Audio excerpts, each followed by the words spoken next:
Hello मुलांनो, काल आपण संवेदनाचा अर्थ आणि व्याख्या पाहिली होती.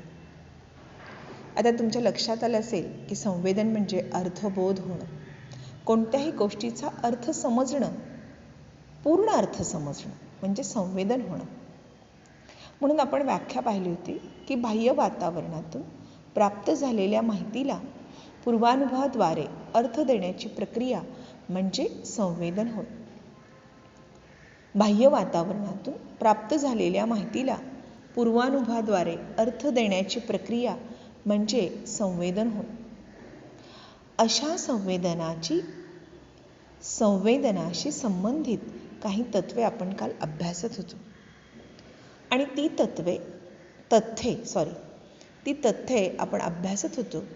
त्यापैकी एक तथ्य आपण अभ्यासलं होतं, ते म्हणजे समग्रतेकडून आंशिकतेकडे आणि आंशिकतेकडून समग्रतेकडे. आता समग्र म्हणजे आपण काय पाहिलं? एकसंघ पाहणं, त्याचे सुटे भाग न करता अगदी एकसंघ पाहणं म्हणजे त्याला समग्र असं म्हणतात. तर बऱ्याच वेळा आपलं असं संवेदन होतं. तुम्ही ST बसमध्ये बसलेला असता पहा मुलांनो, त्यावेळी तुमच्या लक्षात येतं की सीटवरती जो नंबर टाकलेला असतो तो कधीही नंबर अपूर्ण म्हणजे चिटकलेला नसतो, बरोबर. 15 काढायचा असेल तर तो 5 सुद्धा काढताना तो एकमेकांना जॉईंट नसतो, त्याच्यामध्ये छोटे स्पेस दिलेलं असतं. पण आपण वाचताना कसं वाचतो? तो 5च आकडा आहे आपल्या लक्षात येतं, बरोबर. म्हणजे आपण बघताना तो एकसंघ बघतो, समग्र बघतो. त्याचे छोटे भाग आहेत हे लक्षात येतं, पण बघताना आपण एकसंघ बघतो. अशा एकसंघ बघण्याला किंवा अशा एकत्र बघण्याला म्हणजे त्याचं वेगवेगळं उद्दीपन न होता एकसारखं आपल्याला ती गोष्ट संवेदित होते, तेव्हा त्याला काय म्हणतो आपण? समग्रतेकडून आंशिकतेकडे. आणि आंशिकतेकडून समग्रतेकडे याचा अर्थ असा होतो की आपण तो भाग व्यवस्थितरित्या छोट्या गोष्टींपासून मोठ्या गोष्टींपर्यंत पाहिलेला आहे, एकसंघ पाहिलेला आहे, तेव्हा त्याला आपण आंशिकतेकडून समग्रतेकडे पाहिलं असं म्हटलं जातं. अशा वेळी आपण कृती नंबर 5 हा खूप छानपैकी अभ्यासला आहे. आपणही सगळ्यांनी तो अभ्यासायचा आहे.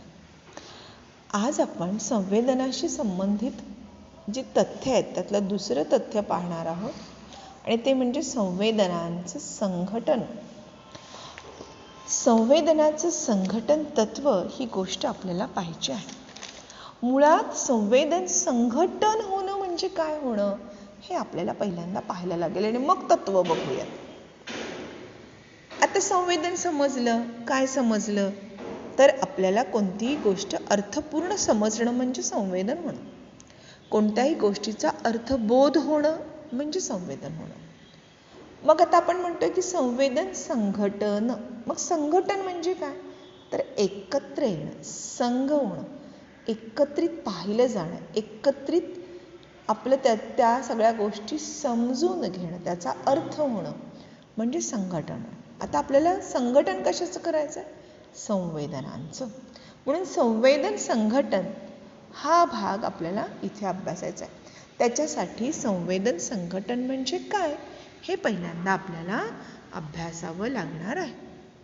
बघा, वातावरणातील प्रत्येक घटक आपण वेगवेगळा पाहतो खरा, पण त्याचे अलग वेगवेगळे वेदन न होता एकसंघ समग्र असं आपल्याला संवेदन होत असतं. मग वातावरणातील अनेक उद्दीपकांमुळे अनुभवाला येणारी अलग वेदने संघटित होऊन आपणास वस्तूच्या त्या संघाचं संवेदन होतं. व्यक्तीमध्ये मूळतःच ही प्रवृत्ती असते. ती कोणती प्रवृत्ती? संघटन करण्याची प्रवृत्ती. आणि सांवेदनिक अनुभवाचे संघटन हे आपोआप होत असते. त्यासाठी व्यक्तीस वेगवेगळे प्रयत्न कधीही करावे लागत नाही. तुम्हाला उदाहरण द्यायचं झालं तर एक छानसं उदाहरण आपल्याला देता येईल. बघा, व्यक्तीचं आपण जेव्हा चेहरा पाहतो तेव्हा व्यक्तीचं कपाळ, नाक, कान, डोळे, ओठ, हनुवटी इत्यादी आपण वेगवेगळं पाहत नाही. पण ते पाहूनच संपूर्ण चेहऱ्याचं आपल्याला काय होतं, संवेदन होतं. म्हणजे व्यक्ती देखणी आहे की कुरूप आहे, जे काही असेल ते. या संघटन प्रवृत्तीलाच खरं तर समष्टी तत्व प्रवृत्ती असं म्हटलं जातं. संवेदन संघटनाविषयी समष्टीवादी मानसशास्त्रज्ञांनी काही तत्वे सांगितलीत, काही नियम सांगितलेले आहेत. त्यांना असं वाटतं की वातावरणातील प्रत्येक घटकाचे आपणास अलग अलग वेगवेगळे वेदन न होता एकसंघ समग्र अशी जाणीव होते आणि प्रत्येक उद्दीपक संघटितच दिसतो. यालाच संघटन तत्व असं म्हटलं जातं. अशा संघटना तत्व म्हणजे संवेदनाची काही संघटन तत्वे आहेत आणि त्यासाठी आपल्याला त्या सगळ्या गोष्टींचा खोलात जाऊन अभ्यास थोडासा करावा लागेल. बरोबर. जाणीवांना संघटित करून त्याकडे अर्थपूर्ण संपूर्ण स्वरूपात पाहण्याची मेंदूची क्षमता असते. मेंदूच्या या क्षमतेचा अभ्यास सर्वप्रथम जर्मन मानसशास्त्रज्ञ मॅक्स वर्दायमार यांनी 1923 मध्ये केला आणि यालाच संवेदनाची संघटन तत्व असं म्हणतात. संवेदनाची काही संघटन तत्व आपल्याला पाहिजे तर आहेतच, पण ज्या तत्वांनी अंश किंवा लहान तुकड्यांनी अर्थपूर्ण संपूर्णतेत संघटन केले जाते त्या तत्वांना सांवेदनिक तत्व असं म्हणतात. आपल्या मेंदूत वेदनिक सूचक चिन्हांद्वारा दृश्य, श्राव्य, रुची, गंध, स्पर्श यांची मिश्र स्वरूपात जाणीव होत असते व त्यातून सभोवतालच्या जगाचे एकत्रित असे प्रारूप तयार होते. ही संवेदन प्रक्रिया आहे. आपल्या दृश्य क्षेत्राला विविध वस्तूंचा आणि गोष्टींचा समावेश होत असतो व आपण या सर्व वस्तू संपूर्ण संघटित रूपात संवेदितच करत असतो. आता तुम्हाला समजलेलं आहे संघटित करणं म्हणजे काय आहे ते. दृश्य क्षेत्रांचे अर्थपूर्ण संपूर्णतेत संघटन करणाऱ्या या प्रक्रियेसच खरं तर रूपसंवेदन असंही म्हणतात. कोफका, कोहलर, वर्दायमार या जर्मन मानसशास्त्रज्ञांनी वेदन आणि संवेदन यांचा अभ्यास करून नवा दृष्टिकोनच मांडला. या दृष्टिकोनामध्ये त्यांनी हे सांगितलं की वेदनिक माहितीतून अर्थपूर्ण माहिती आकृतिबंध किंवा संपूर्ण शोधण्याची ही जन्मजात क्षमता आहे. आणि या सगळ्या गोष्टी आपल्याला खूप महत्त्वाच्या आहेत. थोडक्यात काय की प्रत्येक व्यक्तीला संवेदनाचं संघटन करण्याची एक प्रवृत्तीच असते. त्यामुळं ती व्यक्ती प्रत्येक गोष्ट ही वेगवेगळी न पाहता एकत्र पाहताना तुम्हाला दिसते. अगदी साधं उदाहरण, पेन घेतला तुम्ही तर पेन तुम्हाला टोपण वेगळं, मागचं बॅकग्राऊंड वेगळा, मागचं कवर असं न बघता तुम्ही पेन एक संघ बघता. पण त्याचे पार्ट्स किती असतात ते तुम्हाला माहिती, अगदी रिफिलपासून माहिती, पण बघताना तुम्ही तसं बघत नाही. म्हणजे हर एक गोष्ट आपण एक संघ रीतीने पाहतो. त्यालाच तर संवेदन तत्व असं म्हणतात. अशीच संवेदन तत्व आज आपणाला मस्तपैकी पाहायची आहे. साधारणपणे एकूण 4 संवेदनाची संघटन तत्व आहेत. ती पुढील प्रमाणे. पहिलं तत्व समीपतेचे तत्व. समीपता याचा अर्थ जवळ जवळ असणे, समीप म्हणजे जवळ असणे. दुसरा समानतेचे तत्व, तिसरा सातत्यतेचे तत्व आणि चौथा समावेशन तत्व. पहा मुलांनो, हे सगळं करत असताना आपलं स्क्रीनवरती लक्ष असायला हवं आणि जर तुमच्याकडे पुस्तक असेल तर पुस्तकांमध्ये सुद्धा तुम्ही नक्की लक्ष देणं फार गरजेचं आहे. जेव्हा तुम्ही असं लक्ष द्याल तरच तुम्हाला ही गोष्ट समजणार आहे. कारण आपल्या इथे आता बोर्ड असणार नाही आणि बोर्ड असणार नाही म्हणून तुम्हाला या सगळ्या गोष्टी व्यवस्थितरित्या पाहाव्या लागणार आहेत, व्यवस्थितरित्या अभ्यासाव्या लागणार आहेत. ठीक आहे. बघा, समीपतेचे तत्व. समीपता हा संवेदनाचा एक साधा नियम. आता समीपता असणं म्हणजे काय असणं, जवळ जवळ असणं. मग समूहाचा भाग म्हणून जे घटक किंवा वस्तू परस्परांच्या जवळ जवळ असतात त्यांचं आपल्याला एकत्रित संवेदन होतं किंवा एकत्रित संवेदन करण्याची आपली प्रवृत्ती असते. या तत्वालाच आपण समीपतेचं तत्व असं म्हणतो. म्हणजे या ठिकाणी संवेदनात या तत्वानुसार उद्दीपक एकमेकांच्या काय असतात, खूप जवळ असतात. जे उद्दीपक एकमेकांपासून दूर असतात त्यांचं कधीही एकत्रित संवेदन होत नाही. बघा, दोन व्यक्ती जवळ असतील तर तुम्हाला त्या लगेच, पण एक या टोकाला आणि त्या टोकाला असेल तरी तुम्हाला जवळ दिसतील का? दिसणार नाही. बघा, स्क्रीनवरती तुमच्याकडे असे छोटे छोटे गोल गोल मांडलेले दिसत आहेत, बरोबर. एक गुलाबी गोल आहेत पहा, निळ्या याच्यावरती गुलाबी असमीपतेचे तत्व, त्यामध्ये बघा तर तुम्हाला चारचे गट एकत्र दिसतील, बरोबर. आता पाहताना तुमच्या लक्षात येत आहे की एक गोल वेगळा आहे, तो दुसऱ्याला चिटकलेला नाही, पण त्यातही 4 कसे आहेत, हे ठिपके म्हणजे जोड्या, ज्या ओळी आहेत त्याचं संवेदन तुम्हाला मस्तपैकी होतं. कसं होतं तर 4 जणांचं म्हणजे 4 ठिपक्यांची ओळ तुम्हाला लगेच लक्षात येते आणि तो गठ्ठा तुम्हाला दिसतो, त्याचं संवेदन तुम्हाला वेगळं होतं, बरोबर.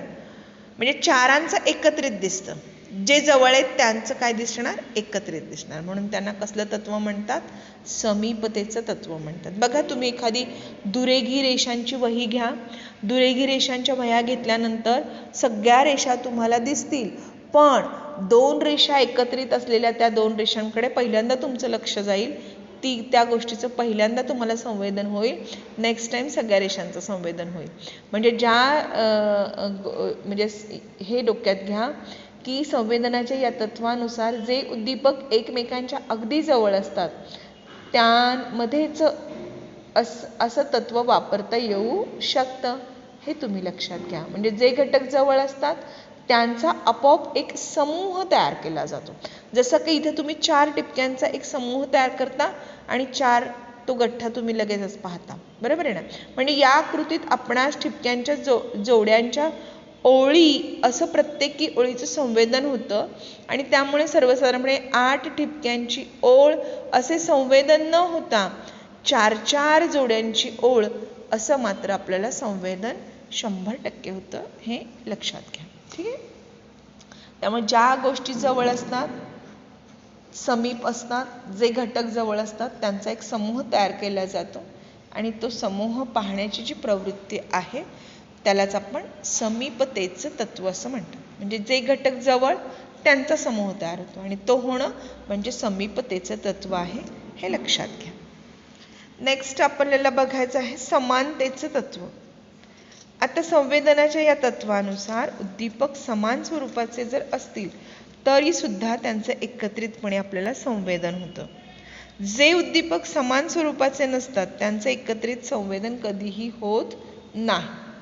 म्हणून हे डोक्यात ठेवा की उद्दीपकातील साम्य, त्याची समानता, त्याचं सादृश्य यांचे एकत्र किंवा स्वतंत्र असं संघटन होतं आणि म्हणून उद्दीपकातील रंग म्हणा, विस्तार म्हणा, आकार म्हणा या बाबतीत समानता असणाऱ्या घटकांना एकत्रित पाहण्याची आपली प्रवृत्ती असते. अशा या प्रवृत्तीला आपण समानतेचं तत्व असं म्हणतो. आता पहा, तुमच्या तिथे एक गोल दाखवलेले आहेत आणि एक गुणिले चिन्ह दाखवलंय. तर गोल आणि गुणिले अशा दोघांची जोडी न करता तुम्ही काय करता, म्हणजे उभ्या 4 ओळी आहेत फुल्यांच्या आणि गोलच्या 4 ओळी आहेत, बरोबर. सर्वसाधारण ठिपका फुली अशाप्रमाणे तुम्हाला त्याचं संवेदन पण होतं, हे लक्षात घ्या. म्हणजे गोल किंवा ठिपक्याचं वेगळं संवेदन होतं आणि फुल्यांची एक लाईन वेगळी तुम्हाला दिसते. जसं तुम्ही वर्गात एक मुलांची लाईन एक मुलींची लाईन, तर तुमचं मुलगा मुलगी असं न दिसता मुलींची लाईन एकत्र तुम्हाला दिसणार आहे आणि मुलांची लाईन अशी दिसणार आहे. थोडक्यात काय की जिथे समान गोष्टी असतात, मग त्या समान काही पण असू देत, एकसारख्या रंगाच्या असतील, विस्ताराच्या असतील, आकाराच्या असतील, तर त्या सगळ्यांच्या बाबतीत समानता असणाऱ्या घटकांना एकत्रित बघण्याची आपली प्रवृत्ती असते. त्या प्रवृत्तीलाच काय म्हणतात, समानतेचं तत्व म्हणतात, हे लक्षात घ्या, बरोबर. मग अशा वेळी आपल्याला खूप साऱ्या गोष्टी लक्षात ठेवता येतील की ज्यामुळे आपण असं एकत्रित बघतो किंवा आपल्याला त्याचं संवेदन होत असतं. ठीक आहे. तिसरं, सातत्यतेचे तत्व. आता सातत्यतेचे तत्व बघा, इथे काय म्हटलं गेलेलं आहे की सातत्य म्हणजे अखंडत्व म्हणजे कंटिन्युटी, बरोबर. कंटिन्युअसली असं ज्याला आपण म्हणतो ना की बाबा मध्ये बाधा नाही, काय नाही, असं कंटिन्युअसली. तर तसं एक म्हणजे संवेदन संघटनाचं तत्व आहे की ज्याला आपण सातत्यतेचे तत्व असं म्हणतो. या संवेदनाच्या या तत्वानुसार एखाद्या उद्दीपकाचे विशिष्ट दिशेत सातत्यपूर्ण संवेदन होते, कंटिन्युअसली संवेदन होतं. त्या तत्वानुसार जरी दोन उद्दीपक एकमेकांना छेदून जात असले तरी त्यांचे तुटकपणे संवेदन न होता त्यात सातत्य दिसून येतं. आणि म्हणून वेगवेगळ्या उद्दीपकांमध्ये जर एक प्रकारचे सातत्य असेल तर साहजिकच ते आपण संघटितरित्या पाहतो, तेव्हा त्याला काय म्हणतो आपण? सातत्यतेचे तत्व म्हणतो. जसं की तुम्हाला इथे उदाहरणामध्ये दिलंय, या मूळ आकृतीत उभ्या व सरळ आडव्या रेषेचे इंग्रजीतील एल मुळाक्षराच्या स्वरूपात संवेदन आपल्याला होतं की एल अक्षर आहे, बरोबर. व एल ला छेदून जाणाऱ्या तिरक्या रेषेंचे आपल्याला स्वतंत्रपणे एक सलग तिरकी रेष म्हणून संवेदन होतं. मग तिरकी रेष का? तर सातत्य, टिपके टिपके टिपके टिपके टिपके टिपके, बरोबर. म्हणजेच आपण असं ते भिन्न दिशेत जाणाऱ्या चार स्वतंत्र रेषा असं मात्र संवेदन होत नाही, एकसंघ संवेदन होतं, कारण त्याच्यामध्ये कंटिन्युटी आहे, अखंडत्व आहे. म्हणून त्याचं संघटन होताना, संवेदनाचं संघटन होताना सातत्यतेचं तत्व आपल्याला इथे लक्षात येतं. खूप सारे आपण इथे उदाहरणं देऊ शकतो आणि त्या पद्धतीनं एक डोक्यात घ्या की आपणास इथे म्हणजे ज्या काही भिन्न जाणाऱ्या स्वतंत्र गोष्टी आहेत त्याचं आपल्याला वेगळं संवेदन होऊ शकतं. ठीक आहे. बघा, चौथं तत्व आहे आणि ते म्हणजे अतिशय महत्त्वाचं आहे, समावेशन तत्व. समावेशन याचा अर्थ पूर्णत्व, पूर्ण करून पाहणे. जी गोष्ट अपूर्ण आहे ती पूर्ण करून पाहणे, याला म्हणायचं समावेशन तत्व. संवेदनाच्या या तत्वानुसार एखाद्या उद्दीपकाचं स्वरूप अपूर्ण असेल तर त्याचे संवेदन होताना त्या अपूर्ण उद्दीपकाला पूर्ण रूपात मेंदूद्वारे पाहिलं जातं. आपल्या मेंदूद्वारे उद्दीपकातील अपूर्ण जागा भरल्या जातात व अपूर्ण उद्दीपकाला अर्थपूर्ण आकृतीच्या स्वरूपात आपोआप पाहिले जाते. आपोआप म्हणते तेव्हा त्याला समावेशन तत्व म्हणतात. हे संघटनेचं तत्व आहे की जिथे पूर्णत्व करून पाहिलं जातं. जी गोष्ट अपूर्ण आहे ती पूर्ण करून पाहिली जाते. बघा, एखाद्या उद्दीपकाचा काही भाग अपूर्ण असला तरी तो उद्दीपक संपूर्ण अथवा आहे तसा न पाहता पूर्ण बंदिस्त पाहण्याची जी प्रवृत्ती आहे त्या प्रवृत्तीलाच आपण पूर्णत्वाचं तत्व किंवा समावेशन प्रवृत्ती असं म्हटलं जातं. इथे तुम्हाला स्क्रीनवरती एक त्रिकोण दिसतो आहे आणि एक चौकोन दिसतोय. मुळात तो त्रिकोण जोडलेला नाही आणि चौकोनही जोडलेला नाही. तुम्हाला मध्ये मध्ये मध्ये काय दिसेल? स्पेस दिसेल. तरी सुद्धा मी म्हणताना सुद्धा काय म्हटलं? त्रिकोण म्हटलं आणि आणखीन काय म्हटलं? चौकोन म्हटलं. जोडलेला नाही, पण मी बघताना तो पूर्ण करून बघितला. तुम्हीही तसंच बघणार आहात मुलांना, की असं म्हणणार आहेत दोन उभ्या रेषा मांडल्यात, एक आडवी रेष मांडली आणि इकडं असं म्हणणार का दोन आडव्या आणि दोन उभ्या रेषा? नाही. तर आपण सरळ सरळ काय म्हणणार आहोत? त्रिकोण म्हणणार आहोत, चौकोन म्हणणार आहोत. अगदी गोल पण काढा, मध्येच थोडासा स्पेस ठेवा तरी त्याला तुम्ही गोलच म्हणणार आहात. म्हणजे या आकृतीत आपण रिकाम्या जागा भरतो आणि आपणास आकृतीचे त्रिकोण आणि चौकोन असं संवेदन होतं, असा अर्थबोध होतो. आणि सर्वसाधारणपणे येथे आपणास वेगवेगळ्या दिशात जाणाऱ्या 3 किंवा 4 स्वतंत्र रेषा याप्रमाणे संवेदन अजिबात होत नाही, तर ते एकसंघ संवेदन होतं. अशा एकसंघ संवेदन होणाऱ्या गोष्टी समावेशन तत्व असं म्हटलं जातं. थोडक्यात काय मुलांनो, की आपण एकूण 4 तत्व पाहिली. ही संघटन तत्व आहेत. मी काय तुम्हाला सांगितलं? संवेदनांचं संघटन, की कुठलीही गोष्ट वेगवेगळी न पाहता एकसंघ पाहणं म्हणजे काय आहे? संवेदनाचं संघटन तत्व आहे. मग कुठल्याही दोन गोष्टी, कोणत्याही गोष्टी जवळजवळ असतील तर त्याला समीपतेचं तत्व म्हणायचं. म्हणजे तसं संघटन आपलं केलं जातं. ज्या गोष्टी खूप जवळ, जे घटक खूप जवळ असतात त्यांचा समूह तयार केला जातो आणि मग तसं आपल्याला संवेदन होत असतं. ज्या गोष्टी समान असतात, सिमिलॅरिटी असते, त्याच्यामध्ये समानता असते, सादृश्यता असते, अशा गोष्टींचं सुद्धा आपल्याला एकत्रितपणे संवेदन होऊ शकतं. तसंच ज्या गोष्टींमध्ये कंटिन्युटी असते, ज्या गोष्टींमध्ये सातत्य असतं, ज्या गोष्टींमध्ये अखंडत्व असतं, अशा सगळ्या गोष्टींचं सुद्धा आपल्याला एकत्रित संघटन होतं, एकत्रित संवेदन होतं. त्याचप्रमाणे आपण पाहिलं की समावेशन तत्व, की जी गोष्ट अपूर्ण आहे ती आपण काय करून पाहतो, पूर्ण करून पाहतो. त्या पूर्ण करण्याच्या प्रवृत्तीला आपण समावेशन तत्व असं म्हणतो. मुलांना आपण एक महत्त्वाची गोष्ट पाहिली की संवेदन म्हणजे काय, त्याची व्याख्या आणि स्वरूप. दुसरी म्हणजे संवेदनाशी संबंधित तत्व. 2 तत्व पाहिली आपण, समग्रतेकडून आंशिकतेकडे आणि आंशिकतेकडून समग्रतेकडे. त्याच्यानंतर आपण पाहिले संवेदनाची काही संघटन तत्वे.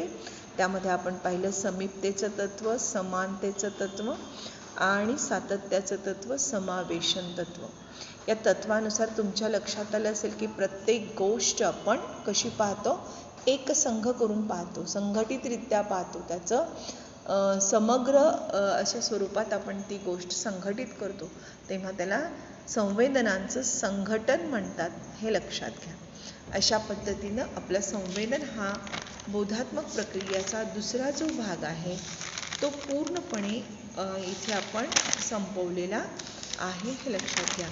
इथे ज्या पुस्तकांमध्ये तुम्हाला निळ्या बॉक्समध्ये ज्या आकृत्या दिलेल्या आहेत, त्या आकृत्यांकडे तुम्ही जर बारकाईनं पाहिलं तर तुमच्या नक्कीच लक्षात येणार आहे की प्रत्येक गोष्ट आपण अशीच, आपलं संवेदन असंच संघटितरित्या होत असतं आणि त्यानुसार आपण आपल्या संवेदनांना अर्थ प्राप्त करून देत असतो. जोपर्यंत तुम्ही हा अर्थ प्राप्त करून घेणार नाही आणि देणार नाही, तोपर्यंत तुम्हाला संघटन तत्व समजणार नाही. थोडक्यात काय की आपण अशा पद्धतीनं आपलं संवेदन होत असतं आणि त्या संवेदनांना एक विशेष दिशा कशी प्राप्त होते ते हे आपण यामधून आत्ता या घडीला पाहिलेलं होतं. आणि म्हणून विद्यार्थ्यांनो, संवेदनाच्या बाबतीत प्रश्न कसे येतील ते पुन्हा एकदा नीट ऐका. बघा, संवेदन म्हणजे काय असा जर प्रश्न तुम्हाला विचारला तर आपल्याला व्याख्या लिहिता आली पाहिजे. कोणती व्याख्या लिहाल तर बाह्य वातावरणातून प्राप्त झालेल्या माहितीला पूर्वानुभवाद्वारे अर्थ देण्याची प्रक्रिया म्हणजे संवेदन होय. त्यानंतर प्रश्न तुम्हाला मोठा जर विचारला तर संवेदनाशी संबंधित तत्व सांगा असा प्रश्न विचारला जाईल. अशा वेळी समग्रतेकडून आंशिकतेकडे आणि आंशिकतेकडून समग्रतेकडे हा पहिलं तथ्य आहे. तथ्य म्हणजे खरोखर म्हणजे तशाच पद्धतीने त्या गोष्टी होतात हे डोक्यात घ्या आणि तशा पद्धतीने तुम्हाला लिहावं लागेल. आणि दुसरं आहे संवेदनाची संघटन तत्व. अशा वेळी तुम्हाला त्यातल्या आकृत्या काढाव्या लागतील आणि आकृत्याद्वारा तुम्हाला ती गोष्ट पटवून द्यावी लागणार आहे.